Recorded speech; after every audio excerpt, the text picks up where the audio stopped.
Absent Friends, written and read by Michael Luck. Sam gazed at the 2 pints on the bar. He'd walked into the Dog and Trumpet on Thursday evening as usual, but today he was in a bit of a daze, as he told Mary. He'd been coming to the pub for 40 years and he always bought the first round. His mate Harry would normally be there already, probably doing his crossword in the corner. Sometimes Harry would have a pint in front of him almost finished. Sometimes he wouldn't. This situation usually depended on the result of the 2:30 at Doncaster or some such. Harry referred to William Hill as his investment manager. He was a bit of a lad, as Sam often told his wife Mary. This was the reason Mary only let him off the leash on a Thursday. But today, via a neighbour, he'd heard that Harry had been taken away in an ambulance that lunchtime, but he'd still asked for 2 pints of best, as he always did, force of habit, and now he was gazing at 2 pints, feeling totally lost. He walked over to the corner table, still vacant in spite of all the early evening drinkers, and sat down. "Is Harry late tonight?" It was Charlie, another regular, who neither Sam nor Harry had any time for. "No, he's not coming today."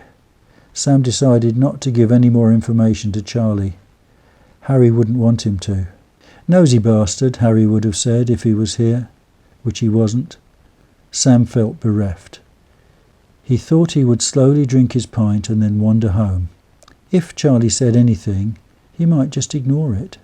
Charlie would probably snaffle the remaining pint. He was that sort of a bloke. Sam didn't have any contact with Harry's family. There was a wife, known as She Who Must Be Obeyed. Harry was a Rumpole fan. Even though it was 30 years ago, he still watched the repeats on ITV4. Sam vaguely knew where Harry's house was.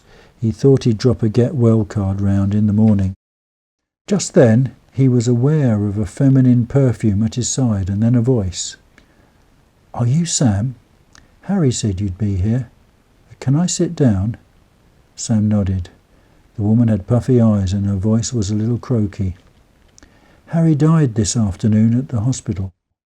I'm so sorry to have to break it to you. It was a heart attack. He had one at home and I went with him in the ambulance. He said on the way that I was to come down and find you tonight, as he didn't think he'd make it this evening. And then he died, just like that. He gave me this. It's a betting slip.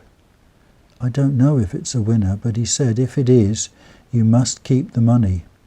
Have a pint on him, but don't buy one for that miserable bastard Charlie." His words, not mine. Sam's eyes clouded. He saw a tear running down the wife's cheek. She reached for Harry's pint and lifted it. "Absent friends," said Sam, and they clinked glasses.